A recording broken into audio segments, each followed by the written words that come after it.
Whether you've worked there or you've eaten there, you don't want to run into a fast food employee that looks like this. And this is Darkness Prevails, the place to share your true creepy stories with the world, because this world is a strange one. Sadly, I think most of us have had to work fast food in our lives. It's never really that good of a job.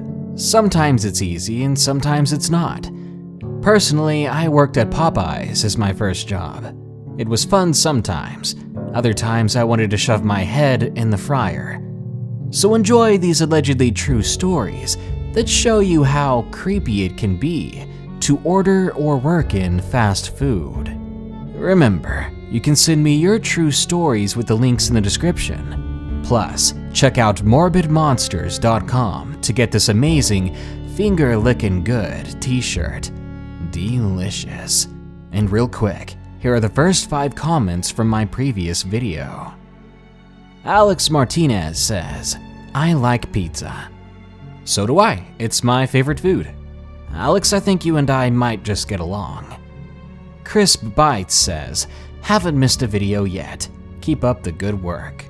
Thank you, Crispy. That's a whole lot of videos and hours of scary stories you must have watched. Mia Vasilicus says, yo, pineapples. Oh god, I think we've got a meme on our hands. Kane Sevenify says, concerning the Goatman video I talked about, what do you ax of him? Well, if I axed him anything, I don't think he'd be able to talk after that. And Cryogenic Gaming says, thanks for giving me something to listen to during art class. You're welcome. I miss being in school. I know it sounds crazy. Now, let's get right into those fast food horror stories. Number 1. Jack in the Box Creeper. Submitted by James S.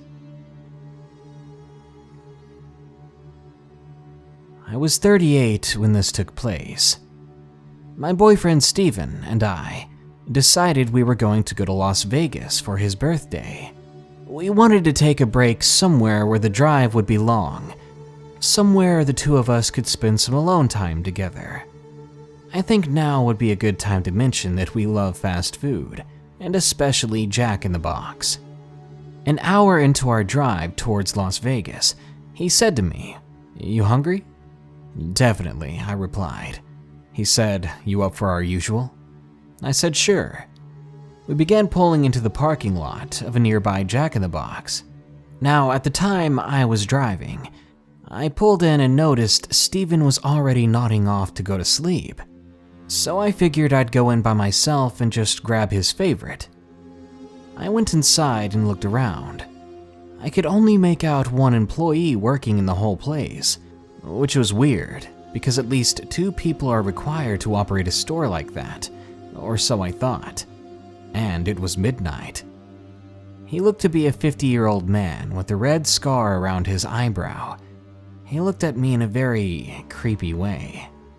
It was a look that said, "Why are you here?" Or maybe something else. It kind of disturbed me. He greeted me without inflection or tone, in a very deep voice. "Welcome to Jack in the Box. How may I take your order?" Just 1 second, I said. "I'm looking at the menu." The way he was looking at me made me feel bashful and intimidated. "All right, take your time," he said, and he began to stare at me in my chest area.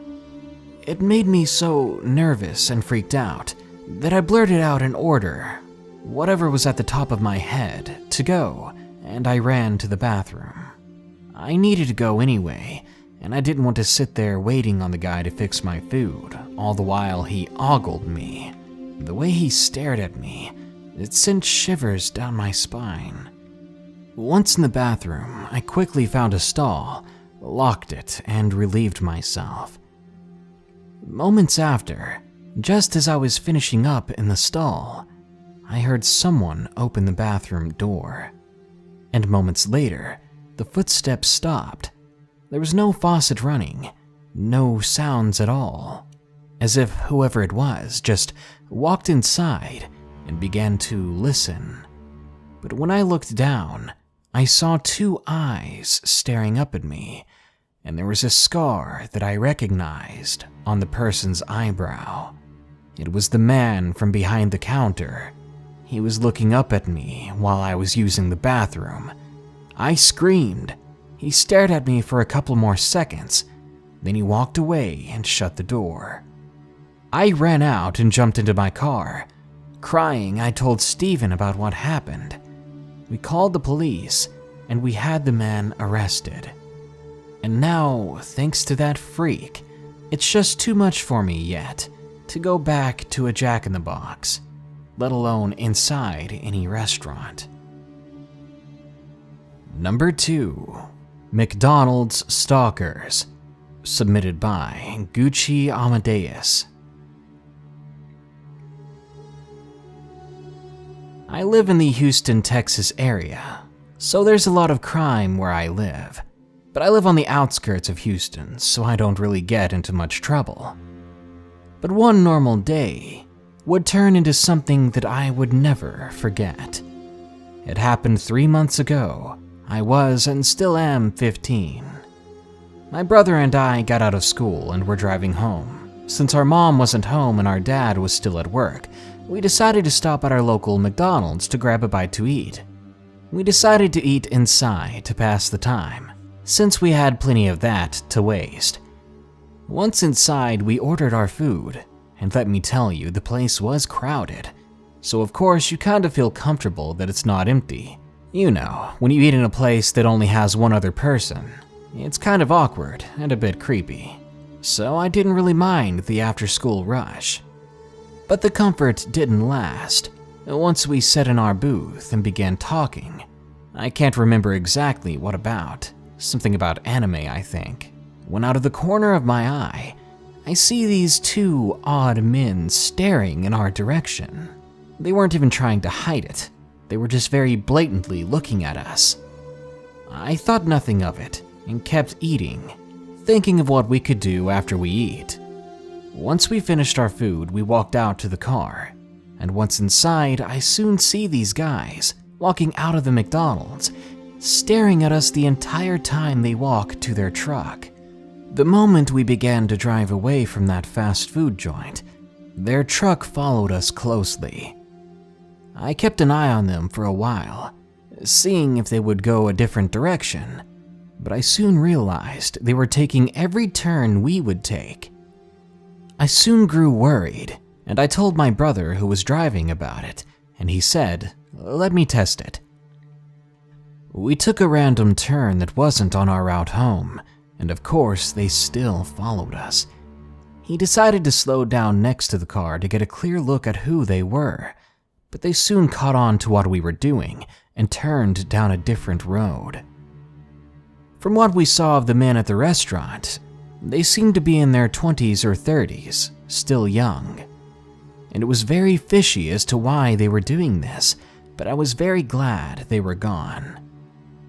We continued home, talking about what had just happened and laughing.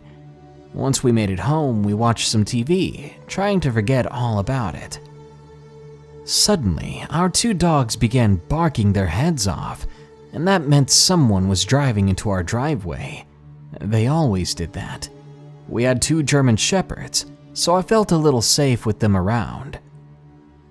I soon saw it though when I looked in the window, that same red truck that had been following us. They had followed us home. The men were rummaging through our mailbox like raccoons picking up scraps. They began driving towards our house after that, and I was panicking. I told my brother to turn off the TV and close the blinds. He didn't need to question it. He saw them through the window as well and began rapidly closing the blinds and checking the doors.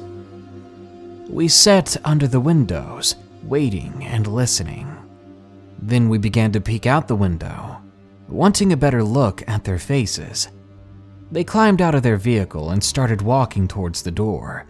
One of them was chubby, wearing a gray hoodie. and he had a very weird gait to his walk, as if his leg was injured. But the other was taller and built. He had this ex-military look about him, especially with his buzz cut and short-sleeved t-shirt. I thought if we had to take them in a fight, we could probably hold them off with the help of our dogs, but I was praying that it wouldn't come to that. A few seconds later, there was a knock on our door. But of course, we didn't answer it. We didn't want to let on that we were home, even though our vehicle in the driveway was a dead giveaway. Still, we stayed quiet. But they knocked even harder, in a rapid succession, before saying in a very fake voice, "Hello, we're from the local Baptist church. We'd love to talk to you about it if you have some time. We're accepting donations." I took a moment to glance out the window, and I could see the chubby one speaking. He had this creepy smile about his face. Me and my brother didn't take the bait, knowing that they were the ones following us. These two didn't look like churchgoers asking for donations. They looked dirty and plain, and generally up to no good. After a long moment of silence, just when I thought they were done and were going to leave, I began hearing them whisper to one another. The military-looking man wore a frown suddenly, and then I heard him say one word out loud. "Okay." He soon started ramming the door, hoping to bring it down to get inside. And then we took action. My brother ran upstairs, leaving me by myself to call the police, and I yelled through the door, "Leave us alone! The cops are on the way!" But that hardly fazed them from what I could see. They continued to ram at our door, and soon my brother came down and yelled at the top of his voice, "You can break on in, but I'm gonna shoot you." I was confused, knowing we didn't have that kind of protection in the house, but I watched as my brother hurriedly connected his phone to our Bluetooth speakers, blared it on the highest volume, and played a gunshot sound, something that I think he looked up on YouTube. I rolled my eyes, thinking that this would never work in 1,000 years, but it did. I soon heard the men outside, scrambling back to their truck and speeding away. I was dumbfounded. My brother and I were still shaken up by the encounter. The police arrived. They took our statements and contacted our parents for us. They asked for faces. They asked for a license plate. Luckily, my brother was on top of that as well. He had taken a picture on his phone of their license plate when they drove into our driveway. It was amazing. My brother was always one step ahead of those lunatics the entire time, and I was just sitting there, freaking out. I'm glad my brother was there, because there was no way I could have scared away those men by myself. They caught the men trying to leave Houston, and we're supposed to see them in court soon. And I don't look forward to seeing them again, because who knows what they were trying to do, what their plans were if they had succeeded in taking down that door. The next time you're at McDonald's, keep an eye out for the people around you, because sometimes they're doing the same, always looking for new prey. Number 3. My horrific Wendys experience. Submitted by DmToasterPicsPls. When I was about 8 or 9 years old, my family decided to surprise my brother and me with an unexpected trip to Disney. Seeing as we had nothing better to do, my brother and I began trying to memorize the license plates of the passing cars on our road trip to Disney World. After a while, we realized that the same car had been behind us for about 2 hours. At first, we thought nothing of it, because we were driving on a straight road in the middle of nowhere, with not many turns for a long time. About 15 minutes later, my dad pulled into a rest stop. "I think we lost him," my brother joked. When I turned around, I did no longer see the car that was behind us. We all got out of our cars to use the restroom. When we came back, the back door to the car was wide open. That was strange, because we hadn't left it open. I was sure of it, as I was the last one out, and I get in trouble for that kind of thing from my parents. We checked inside, but nothing was missing. We got into the car after my parents scolded me, but I know that I didn't leave the door open. We backed out of the parking space, trying to forget what just happened. "I know you guys are hungry," my dad said from the front, "so how does Wendys sound?" We all agreed and began to drive away, and then what my brother said next still rings in the back of my head to this day. "Look, it's the car." I turned around to see the same car from before, the one that had seemingly been following us. It emerged from behind the rest stop building, with no headlights on, even though it was night, and I swear the place they had been parked, there were no parking spots back there. It was as if they were trying to hide from us. They pulled out onto the road behind us and began to follow us once more. It was then that I began to get worried. Even as a child, all of these signs were creepy. We arrived at Wendys, and I immediately got out of the car to use the restroom. But I made sure my big brother took me. I asked him to wait outside the bathroom door while I did my business, but he rolled his eyes, not giving me an answer. I jumped in the first stall I found, and I started doing what I needed to. But only a few moments later, the bathroom door opened, and a man's low voice called out, "Hello?" I assumed it was the janitor, trying to clean the bathroom but asking if anyone was in there first, so I informed him that somebody was still in fact using the restroom. What happened next was one of the scariest moments of my life. I heard the door shut, but the man was still inside, because when I looked below the stall, I could see his shoes. I couldn't make out much of what was happening from beyond the stall, but it looked like he was trying to hide in the corner of the bathroom, trying to pretend he wasn't there. Why would he do that, I thought?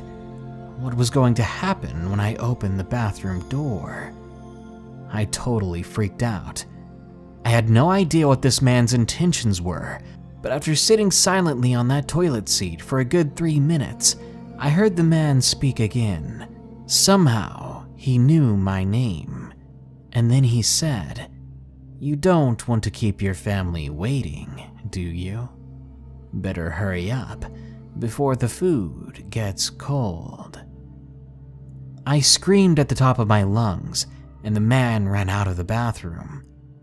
Shortly after, I ran to my family's table and told them everything that had happened, including the car. My dad looked like he was ready to hurt somebody. He asked the Wendys manager if he could see the security cameras so that he could find out who this man was, but that's not allowed, not without a warrant from the police in an investigation. My family angrily left that Wendys. When I sat down in the car, I saw something at the bottom of my seat. A piece of paper slid underneath it. I picked it up and I read it. "I'll see you at Disney World," it said, along with my full name and my home address. I immediately showed my parents. I was astounded and terrified. How did this man know where we were going? How did he know everything about me? I wish I could say the story ended there, but sadly, it didn't. Maybe I should share the rest at a later time. The only thing I can conclude is that this stranger, this creep, got my information from breaking into our car and looking through our luggage. But it was his intentions that really scared me. Number 4. WHATABURGER Stalker. Submitted by Elizabeth D. I'm 20 years old and I look very young for my age. Most people who see me think that I'm still in high school. This happened during my freshman year of college in West Texas. It was during the first 2 days of spring break of 2017.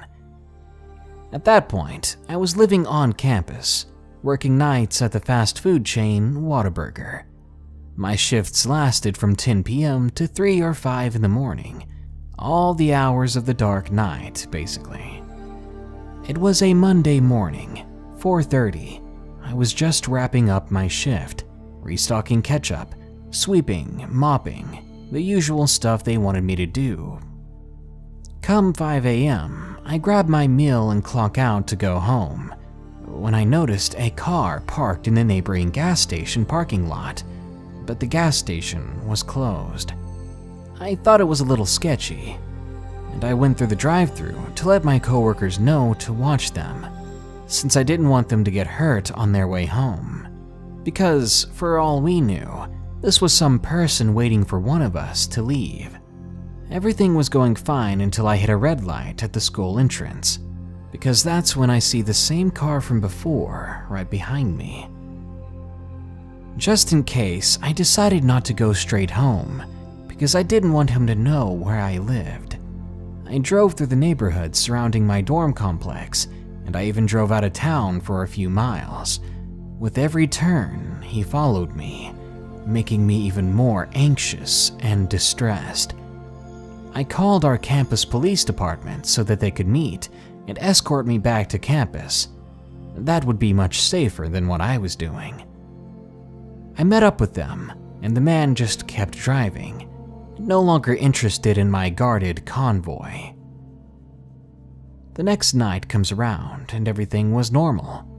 I do tell my manager at WHATABURGER, though, what happened, and he offered to have one of the larger, older employees take me to my car when the shift ended, and I said that would be nice. It would make me feel better. That night at WHATABURGER, everything went by as usual. When my shift was over, I clocked out, and I began to walk to my car and get inside. One of my bigger coworkers was walking me out, so I thanked him, and as soon as he began to walk away, I saw the same car from before sitting in the WHATABURGER parking lot. Who was this person, and why was he watching us fast food employees, just going about our business? How long had he been there today? I had no idea. All I knew is that I was freaked out. I began to drive home again, smelling of burgers and grease like I always did. I kept looking in my rearview mirrors and my side mirrors. The roads were empty, but I swear I kept seeing a car behind me in the distance, a car with its headlights turned off. Maybe I was just tired, I told myself. At home, laying in bed, I felt really creeped out, like someone was watching me. And I don't know why, but I looked out of my window, which overlooked the nearby basketball court on the second floor. What I saw that night will forever haunt my mind. There was a man on the basketball court, alone in the dark. He was looking up to my room, and when he saw me look through the blinds, he waved at me, slowly. I moved shortly after that, and I quit my job with no explanation. I still don't feel safe when I'm on campus, or even when I'm with my fiancée in our home. One more thing did happen after that, and once that was over, I think the man left me alone. I got a call from an unknown number after our wedding, and all the voice said was this: "You looked very pretty on your wedding night." Then they hung up before I could reply. The man had been watching us, following us, stalking us for God knows how long. This creeper from WHATABURGER. I regret ever working there now. Number 5. Strange car at Burger King. Submitted by Fighterman481. The Burger King I worked at was in one of those areas that had a few stores all together. A plaza or plaza, I believe. Our Burger King was right across the way from a supermarket. The restaurant had its own little parking lot and area to itself, and was relatively removed from the other stores, aside from one store that was being built right on the other side of our parking lot. Anyway, it was late at night when I was working, when my shift leader comes up to me and says, "Hey, do you see that white truck parked with its lights on?" he says. The lobby was closed for the night. It was sometimes around 10, and we had many large windows out there, so he and I walked out, and he shows me the truck. Sure enough, it was parked at the far end of our parking lot, close to the large street next to us, and about as far away from any other store as you could get. I confirmed to him that I did see it, and he starts talking again. "Well, it's been parked there for a few hours now. It's been parked there the last few nights." At this point, I'm a little weirded out by it, and we try to decide what to do from there. Eventually, he decides to call the manager of the store, and then he comes back to me with more information. He informs me that the manager told him to call the cops, so we started doing that. There was a short chat with the person on the other end of the line, and they asked us to try to make out the license plate, but we couldn't. It was so dark, and we tell them so. They let us know they'll be sending someone to check it out, and that we could relax a little. A while later, a police car pulls up and begins checking out this white truck. No one answers their knocking on the windows, and as the officer is checking out the car, another police car pulls up in the parking lot.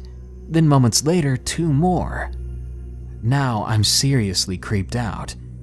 4 cars seemed like overkill for some strange white vehicle. Who or what was in there? The 2 officers that were in our lot talk for a bit, and then go to check out the construction across the street. Everyone at the construction site had gone home already. They had a little trailer over there they used. The police go into the trailer, which my shift leader tells me is just about always locked up at night, and then they come out again. The officers go back to check the car, and someone finally answers. Whoever's in the car chats with the police officers for a bit, and then 3 of the police cars leave. The one that's left pulls into the lot across the street from us to keep an eye on the truck still, and a few seconds after, the truck finally pulls out and leaves. And that was all I knew of the situation for a while, and I assumed it was just someone leeching off of our Wi-Fi. Fast forward a few weeks, and I was telling someone else about it at the store. The same shift leader was on duty, and he mentions that the police actually did follow up on the situation, and he says, "You're gonna love to hear this." He pulls me aside, apparently not to scare the coworkers, and he says, "The police said the guy told them he was waiting for his girlfriend to get off work. Said he was holding one of those big heavy Maglite flashlights. He had it turned off, and he was laying in the seat." After hearing this, all the alarm bells in my head were set off. At that point in time, we literally had no girls working at the Burger King that night. We hardly had female applicants. Second, he was just about as far away from any other stores he could get. And he left without anyone else getting in his car. Less like he was waiting on someone, and more like his scheme, whatever it was foiled. If my shift manager hadn't noticed his truck, I believe something would have happened to one of us on our closing shift. I think he was waiting to do something to one of us as we walked out of the building. The whole ordeal was entirely too sketchy.